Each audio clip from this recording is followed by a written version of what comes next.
You know, even after watching the Promening, I still think that I had the more insane prom experience between me and Uzi. And that's saying something considering everything that we saw in Murder Drones Episode 3. Just how many more times is Liam Vickers going to pull the rug out from underneath us? I mean, we found out why V was pretending to be imprisoned, Doll already made her move, Khan's hiding some dangerous secrets, Uzi just went full cannibal, Tessa has arrived on the scene, and we got plenty of magical, mechanical insanity and hijinks. Woo! This episode was awesome. Yes, I am going to be diving into spoilers for this video, and if I've already spoiled you, stop watching immediately. Go and catch up with Murder Drones.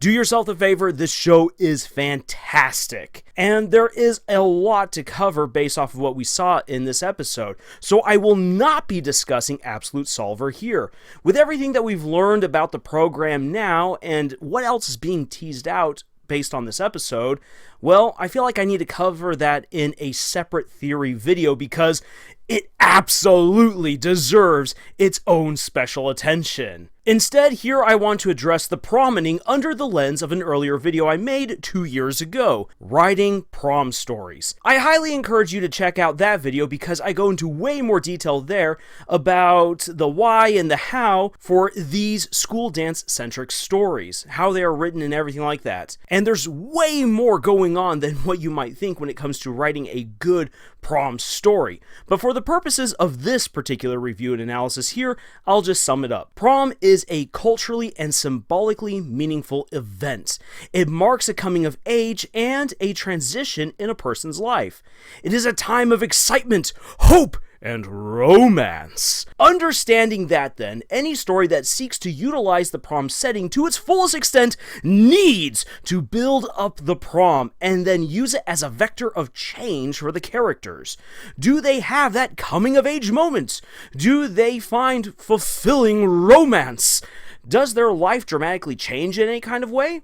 If not, then the prom is just a fancy backdrop with little meaning to the overall story and its cast, which counters our societal understanding of what something like prom actually is. So, how does Murder Drones Episode 3 do as a prom story? It both succeeds and fails. Confused? Well, let me explain by way of a quick review. We begin the episode with Doll roaming around the colony, murdering all of the candidates for prom queen. Take note, everyone, that these lovely worker drones are single and of age. Also, take note, all of you single viewers out there, these lovely worker drones are very, very dead. And Doll is murdering them not just for the sake of, well, I guess pleasurably killing people, but no, it is to make sure that all of the prom queen hopefuls are removed so that way V can outright win the contest. This is all part of her diabolical plan for revenge. And, I should insert right here that I was wrong in my previous Murder Drones review. It wasn't a picture of N that Doll was holding, it was a picture of V. Anyways, moving on. While she's killing off all of the prom queen competition, Doll and Lizzie have been meeting up with V and getting up to all kinds of mean girl shenanigans. Thus, they have bonded about as healthily as Regina George and Katie Heron. There's no way that this could go wrong in any sort of way. Meanwhile, Uzi has been suffering by being unable to process the stuff that happened in the last episode. She's missing N, she's at a loss for leads in her investigations as to what on earth is going on and who the murder drones are, and she has to go back to being just another angsty teen. And just when it looks like she finally has some sort of information that could possibly give her some answers in her quest, or at least provide a nice distraction, Khan has raided her room and hidden away all of the insane kooky stuff she has alongside her own mother's kooky insane stuff. And yes, I will be addressing all of that in my theory about the Absolute Solver. To distract Uzi, Khan has set up his daughter to be taken to prom by Doll and Lizzie. However, this is nothing more than a front to make sure that Uzi is kept out of the way while Doll and Lizzie go full carry in the gym.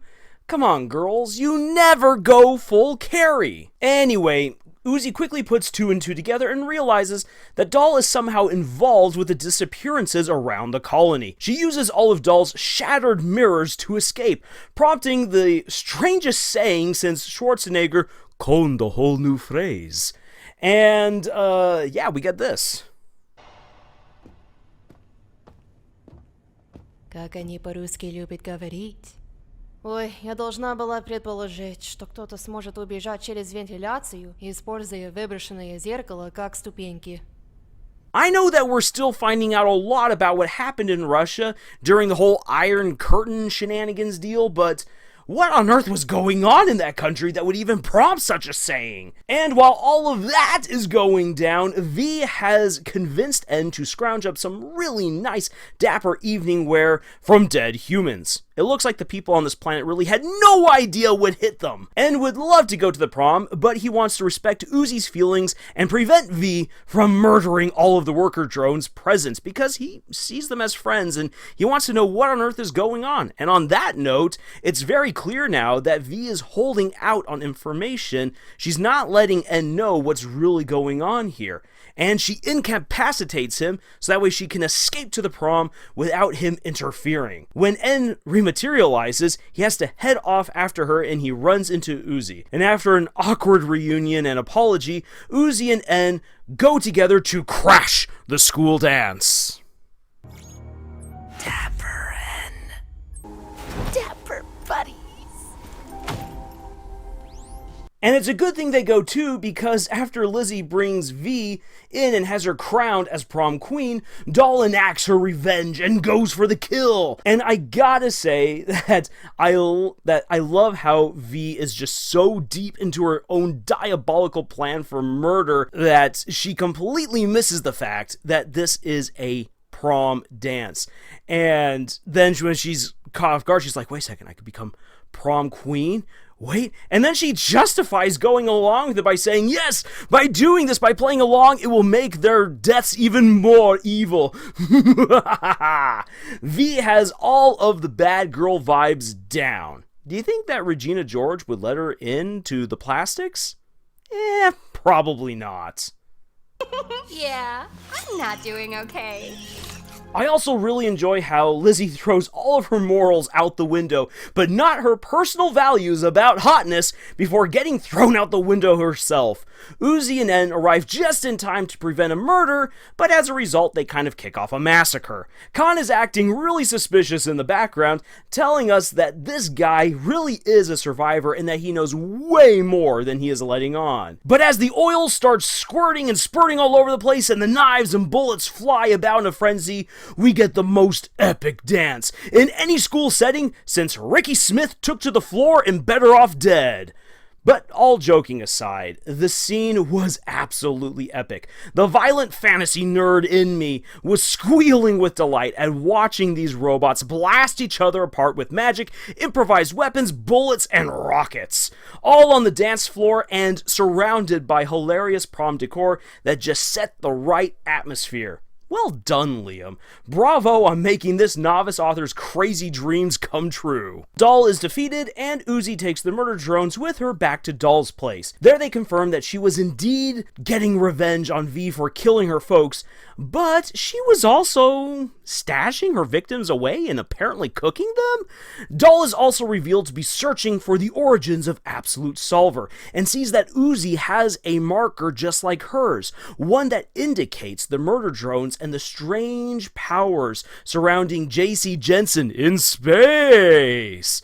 Just as Doll retreats, promising to help Uzi, the satellites from the end of episode 1 land on the planet, and we get to see the resurrected Jay teaming up with Tessa, coming now to deal death and repairs to the drones.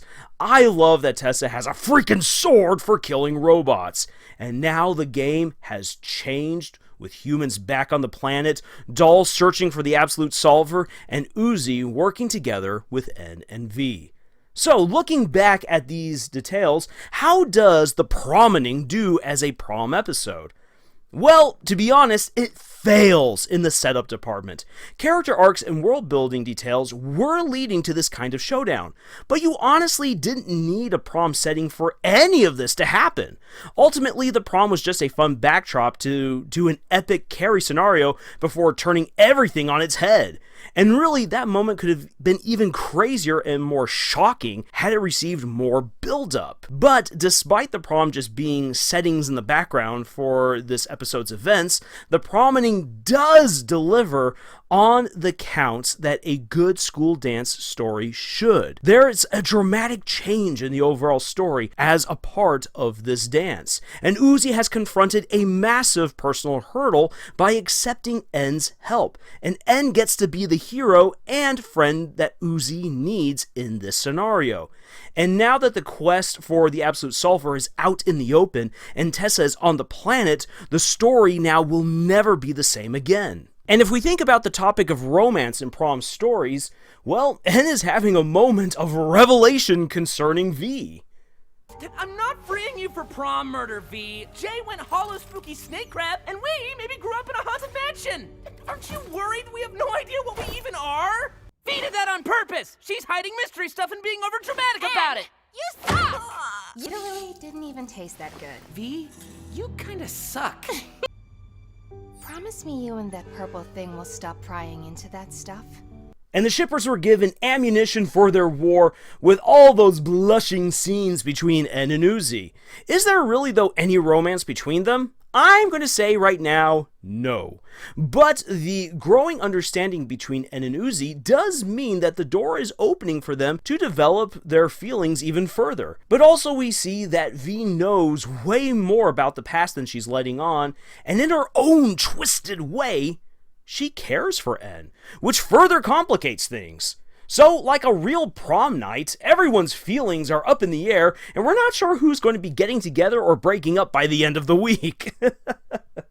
And this brings me back to what I said at the beginning of this video.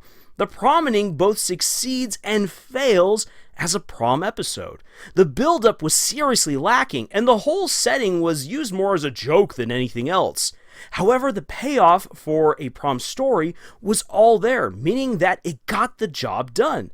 It's kind of like a kid stumbling at the start of a race and then somehow managing to pull off a win and get first place by the end. He was probably using V's tactics to win.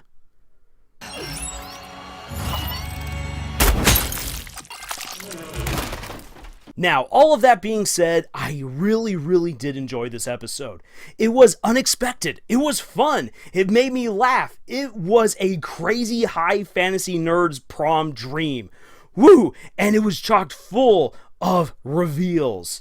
And again, unlike other YouTubers out there trying to cash in on getting the scoop in the moment, I'm building up my theory and analysis of Absolute Solver for an upcoming analysis video. So make sure that you've subscribed and ring the bell icon to receive notifications for when that video comes out. And I would like to hear your thoughts of this episode if you've watched Murder Drones Episode 3. What did you think about the whole prom setup? And who would you have voted for to be prom queen? And do you think that we're about to get a messy love triangle? I'm looking forward to all of your comments and more. And in the meantime, while we wait for the janitors to clean up all that warm, sweet oil in the gym, if you're a novice author looking for more insights and writing advice, please check out our other videos and our podcast, Camille's Harem. We have writing exercises for you to explore on our Pinterest page, and of course, we would love for you to join our ever-growing community of novice authors. Links for all that and more are in the description below. Thank you for joining us on this murderous adventure that we call writing, and until the next video, y'all, juice.